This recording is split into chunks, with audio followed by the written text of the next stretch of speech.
महाविकास आघाडीमध्ये जागा वाटपाची चर्चा अंतिम टप्प्यात असून काँग्रेस नेते बाळासाहेब थोरात शिर्डी लोकसभा मतदारसंघ काँग्रेसला मिळावा म्हणून आग्रही आहेत।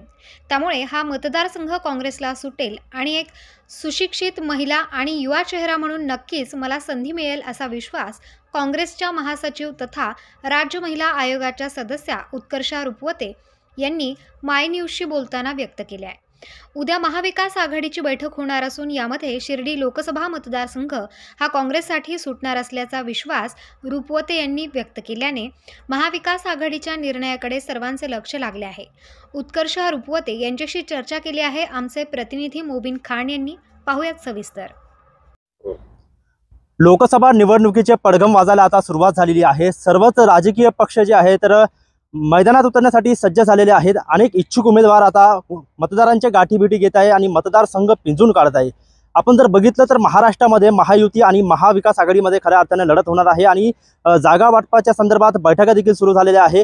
महाविकास आघाडीमध्ये जवळपास 40 जागा निश्चित झालेल्या आहेत, तर 8 जागांचा तिढा अजून देखील सुटलेला नाही। त्यामध्ये शिर्डी लोकसभा मतदारसंघ देखील आहे। मतदारसंघ आपण जर बघितलं तर 2009 पूर्वी हा काँग्रेसचा बालेकिल्ला समजला जायचा, मात्र 2009 साली हा मतदारसंघ जे आहे तर एसटी साठी राखीव झाल्यानंतर सलग 3 टर्म या ठिकाणी शिवसेनेचा उमेदवार जे आहे तर निवडून आलेला आहे, शिवसेनेचा खासदार झालेला आहे। आणि आता आपण जर बघितलं तर काँग्रेसचे जे महासचिव आहे उत्कर्ष रुपवते पूर्ण मतदारसंघ पिंजून काढताय, ते देखील इच्छुक आहे या आगामी निवडणुकीसाठी। आपण जर बघितलं तर आपण जे आहे तर मतदारसंघामध्ये दौरे करताय आणि सोशल मीडियाच्या माध्यमातून तुम्ही पोहोचलेले आहे, प्रत्यक्षात देखील पोहोचताय, परंतु अद्याप देखील अनेक मतदारांना उत्सुकता आहे की उत्कर्ष रुपवते हे कोण, तर आपल्याबद्दल काय परिचय देणार?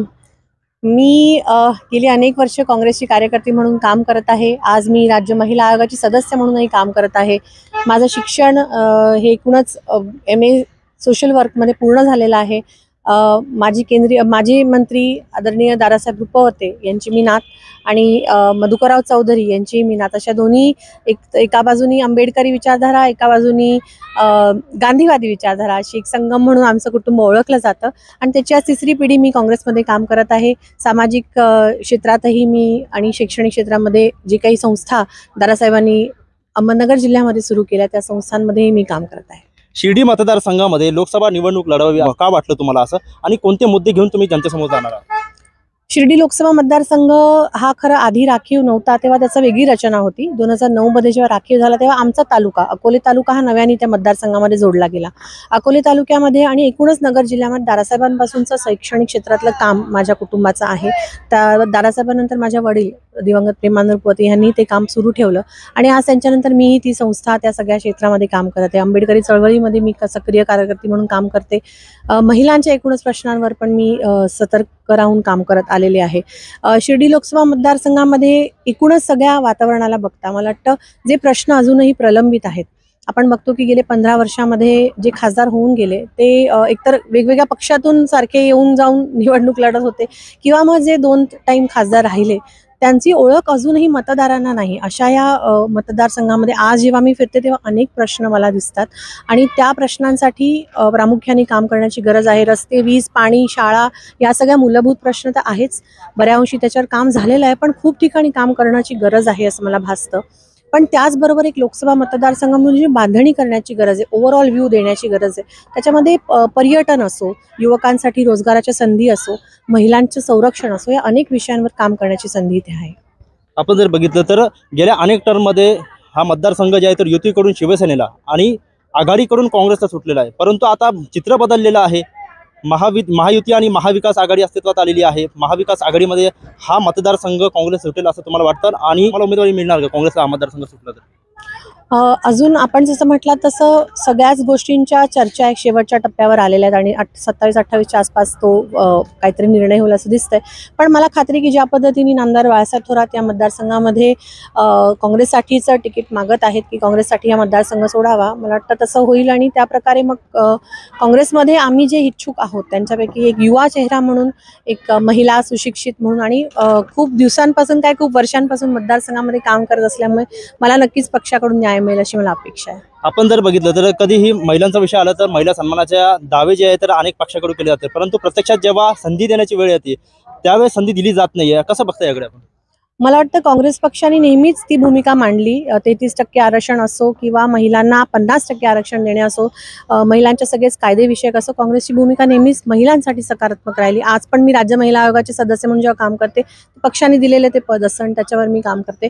आज मतदारसंघामध्ये फिरत असताना मला जे जाणवतं त्याच्यामध्ये महिलांचा जो प्रतिसाद मला मिळतो, एक महिला उमेदवार म्हणून आजपर्यंत नगरच्या इतिहासामध्ये कोणीही खासदारकीसाठी महिला उमेदवार या ताकदीने फिरलेली नाही असा मला प्रतिसाद मिळतो. तर मला वाटतं पक्षश्रेष्ठी पण ह्याच्याबद्दल विचार करतील आणि पक्षामध्ये आणि बाहेर आम्ही ती भूमिका मांडत असू की 33% आरक्षण येईल तेव्हा येईल, पण पक्षात ज्या महिला काम करतात त्याला प्राधान्याने तुम्ही संधी दिली पाहिजे, हा आग्रह माझा नेहमीच राहतो.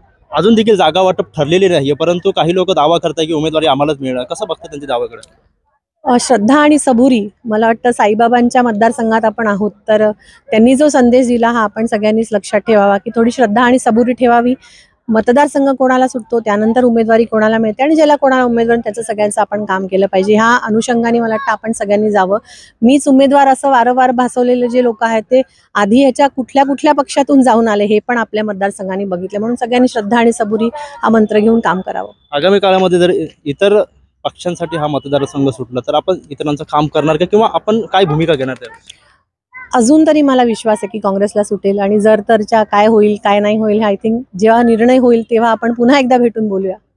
नक्कीच आपण जर बघितलं तर ह्या होत्या महिला आयोगाच्या सदस्य उत्कर्षा रुपवते. ते शिर्डी लोकसभा मतदारसंघामध्ये उमेदवारी करण्यासाठी इच्छुक आहेत आणि त्यांना विश्वास आहे की नक्कीच या ठिकाणी काँग्रेसला हा मतदारसंघ सुटेल आणि उमेदवारी त्यांनाच मिळेल असा प्रकारचा विश्वास त्यांना असल्यामुळे आता आगामी काळामध्ये शिर्डी मतदारसंघाचं चित्र काय असणार याकडे आता सर्वांचं लक्ष लागलेलं आहे. कॅमेरामॅन जावेद सय्यदसह मोबिन खान, कोपरगाव, अहमदनगर.